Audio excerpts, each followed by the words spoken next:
ఉదయం లేవగానే బ్రష్పై కాసింత పేస్టును వేసుకొని నోటిని శుభ్రం చేసుకోవటం మనందరికీ అలవాటే. అయితే ఇటీవలి కాలంలో టూత్ పేస్ట్లలో అనేక రకాలు మనకు అందుబాటులోకి వచ్చాయి. పళ్లను మెరిపించడానికి, నురగ అధికంగా రావటానికి, నోరంతా తాజాగా సుగంధం వెదజల్లటానికి పలు రకాల రసాయనాల్ని కలగలిపిన పేస్టులు ఇవాళ మనకు లభిస్తున్నాయి. అయితే ఇలాంటి రసాయనాలను కలిపిన పేస్టులను వాడటం వల్ల మొదటికే మోసం వస్తుందని హెచ్చరిస్తున్నారు దంతవైద్యులు. టూత్ పేస్ట్లలో వాడే రసాయనాలతో పొంచి ఉన్న పెను విపత్తుల గురించి ఇప్పుడు తెలుసుకుందాం.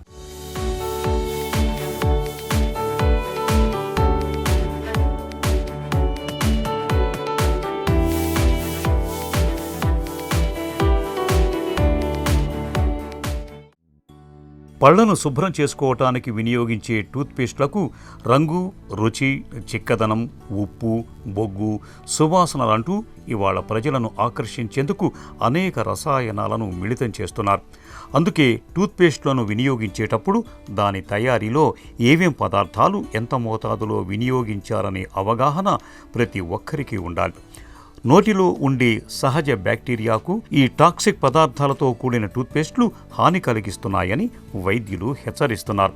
ప్రస్తుతం ఈ హానికారక పదార్థాలను వినియోగించకుండా చేసే టూత్పేస్ట్లపై అనేక పరిశోధనలు జరుగుతున్నాయి. Sodium lauryl sulphate, titanium dioxide రహిత టూత్పేస్ట్లు సైతం నేడు మార్కెట్లో అందుబాటులోకి వచ్చాయి. ఈ సోడియం లారెల్ సల్ఫేట్ ఏంటంటే బేసికలీ సోడియం లారెల్ సల్ఫేట్ ఒక ఫోమింగ్ ఏజెంట్.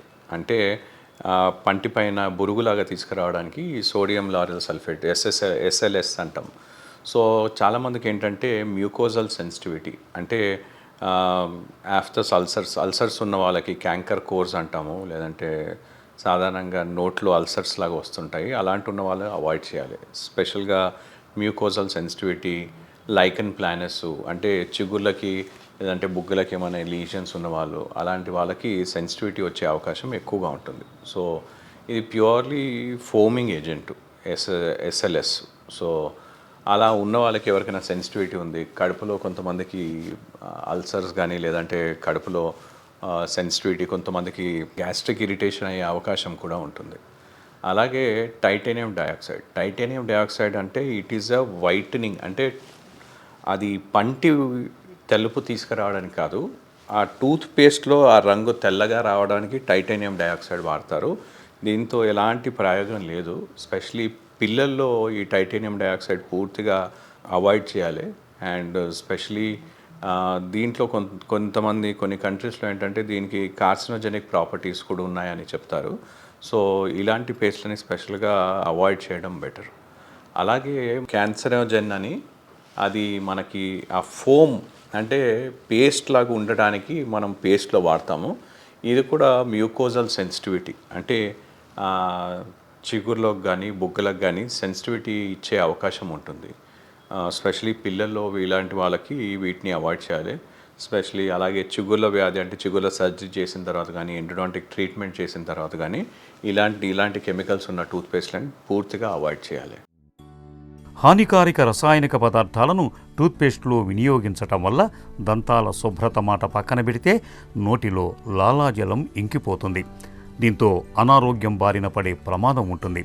ఇవాళ సోడియం లారిల్ సల్ఫేట్ వంటి రసాయనాన్ని పేస్ట్ బాగా నురగ రావటానికి వినియోగిస్తున్నారు. వాస్తవంగా ఈ రసాయనాన్ని షాంపూలు, సబ్బుల్లో నురగ వచ్చేందుకు వాడుతూ ఉంటారు. దీనివల్ల నోటిలోని సున్నితమైన పొరకు హాని కలుగుతుంది.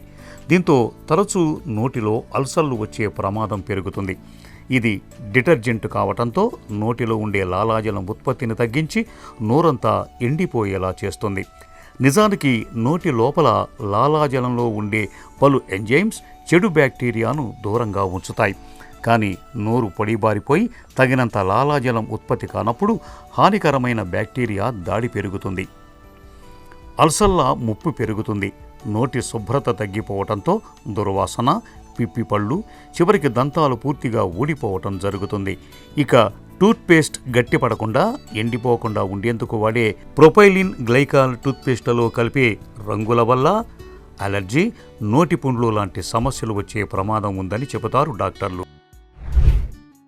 ఇప్పుడు కరెంట్లీ ఉన్న టూత్పేస్ట్ రికమెండేషన్స్లో ఈ ఎస్ఎల్ఎస్ అలాగే టైటానియం డయాక్సైడు, అలాగే ఈ క్యాన్సరంజన్ ఇలాంటి కెమికల్స్ ఉన్న వాటిని పూర్తిగా అవాయిడ్ చేస్తే మనకి స్పెషలీ పిల్లలకే కానీ పెద్దవాళ్ళకి కానీ మనం టూత్పేస్ట్ ఎంపిక చేసుకునేటప్పుడు ఇలాంటి కెమికల్స్ని చూసి మనం వాటిని అవాయిడ్ చేయాలి. అలాగే ఫ్లోరైడ్ ఉన్న టూత్పేస్ట్ని, మైల్డ్ అబ్రేసివ్స్ ఉన్న టూత్పేస్ట్ని, అలాగే హైడ్రాక్సీ అపిటైట్ ఉన్న టూత్పేస్ట్ని, ఆ టూత్పేస్ట్లో ఉన్న వాటిని ఎంపిక చేసుకున్నట్టయితే మనకి ఉపయోగాలు ఉండే కెమికల్స్ వాటిని మాత్రమే ఉండే అటువంటి టూత్పేస్ట్ని మనము సెలెక్ట్ చేసుకోవడం చాలా ముఖ్యం. పిల్లలకి సంబంధించి అటువంటి టూత్పేస్ట్లు వస్తాయి.